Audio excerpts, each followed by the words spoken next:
தமிழர்களுக்கு வணக்கம். தேர்தல் நெருங்கிருச்சு. இனி பேச எதுவும் இல்ல. சரியா சொல்லணும்னா நான் வெளியிடுற கடைசி வீடியோ இது. தயவு பண்ணி ஸ்கிப் பண்ணாம பாதி வீடியோ வச்சும் பாருங்க. இந்த வீடியோவை பாக்குறவங்க அவசரப்பட்டு என்ன அதிமுக சொம்புன்னு திட்டாதீங்க. என் தாய் சத்தியமா இதுவரை நான் ரெட்டலைக்கு ஓட்டு போட்டதில்லை. நான் வேற கட்சிக்காரன் தான். ஆனா ஒரு தமிழனா, தமிழ் மகனா, தமிழ்நாட்டுல பிறந்த ஒரு சாமானியனா, ஒரு தமிழ் முதலமைச்சருக்காக இந்த வீடியோ பண்றேன். காமராஜரையே தோக்கடிச்ச மண் இதுன்னு நம்ம ஊர் பெருசுங்க பேசுறத பார்த்திருப்போம், கேட்டிருப்போம். மண்ணா வந்து ஓட்டு போடுது. மண்ணா போன மனுஷங்க நாம தான் அவரை தோக்கடிச்சோம்.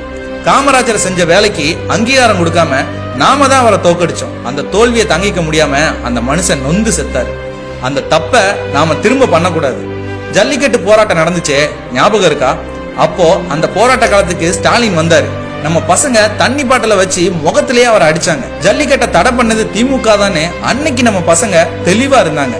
ஆனா இன்னைக்கு உதயநிதியையும் ராகுலையும் கூட்டிட்டு வந்து ஜல்லிக்கட்டு நடத்துற அளவுக்கு நம்ம மானம் கெட்டு போயிட்டோம். காரணம் பிராண்டிங். ஸ்டாலின் பிகே மாதிரியான ஆட்களை வச்சு எடப்பாடிக்கு எதுவுமே தெரியாது, அவர் ஆளுமை இல்லாதவரு, அடிமை, கொள்ளக்காரன்னு திரும்ப திரும்ப சொல்லி நம்மளை நம்ப வச்சு நல்லா மண்டையை கழுவிட்டாரு. பொய்யான விளம்பரங்களை நம்பி நாம மறுபடியும் ஏமாறதான் போறோம். எடப்பாடிக்கு என்னையா குறை? மீத்தேன் ஹைட்ரோ கார்பன் நாம கதறிக்கிட்டு இருந்தோம். அந்த திட்டத்தை கொண்டு வந்த ஸ்டாலினே அதை எதிர்த்து நடைபயணம் போறேன்னு நாடகம் ஆடிட்டு இருந்தாரு.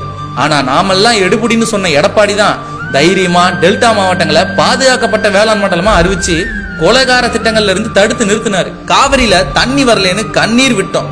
அதுக்கு காரணமா இருந்த நம்ம கலைஞர் குடும்பம் நம்ம கண்ணீரை அரசியலாக்கிட்டு இருந்தாங்க. ஆனா நாம அடிமைன்னு சொல்ற எடப்பாடி தான் முட்டி மோதி நமக்காக மேலாண்மை வாரியம் அமைச்சாரு. நீட் தேர்வால செத்து போன அனிதாவை வச்சு ஸ்டாலின் போட்ட நாடகத்தால நீட் தேர்வை கொண்டு வந்தது திமுக தாங்கிறதையும், நீட் தேர்வை கொண்டு வந்தே தீரணும்னு அனிதாவுக்கு எதிராக கோர்ட்ல வாதாடினது காங்கிரஸ் தாங்கிறதையும் மறந்துட்டோம்.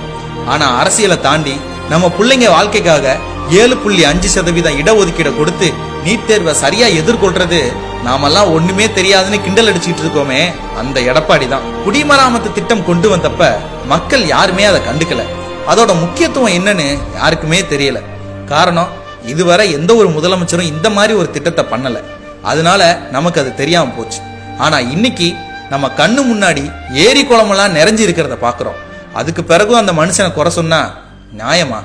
11 மருத்துவக் கல்லூரி, சட்ட கல்லூரி, தொழில் முதலீடு ஈர்ப்பு, கால்நடை பூங்கா, அம்மா மினி கிளினிக், விவசாய கடன் தள்ளுபடி, இலவச மின்சாரம், தடையில்லா மின்சாரம், எதுக்குமே லாய்க்கு இல்லைன்னு நாம நினைச்சிட்டு இருக்கிற ஒரு ஆள் தான் 4 வருஷத்துல இவ்வளவு பண்ணியிருக்கிறார்.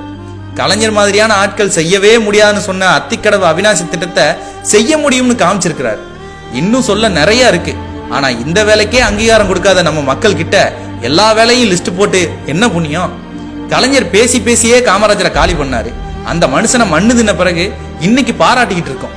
இப்போ ஸ்டாலின் கோடி கோடியா கொட்டி விளம்பரம் பண்ணி எடப்பாடியை காலி பண்ண பாக்குறாரு. தயவு பண்ணி ஏமாறாதீங்க. ஒரு தமிழனுக்கு, ஒரு விவசாயி விட்டு பிள்ளைக்கு அங்கீகாரத்தை கொடுங்க. ஓட்டு பிச்சை கேட்கிறேன்னு கேவலமா நினைக்காதீங்க சாரு. அந்த மனுஷன் செஞ்ச வேலைக்கான கூலியை கொடுங்கன்னு உரிமையோட கேட்கிறேன். ஓட்டு போறதுக்கு முன்னாடி நான் சொன்னதை ஒரே ஒரு தடவை யோசிங்க. சிந்திச்சு ஓட்டு போடுங்க.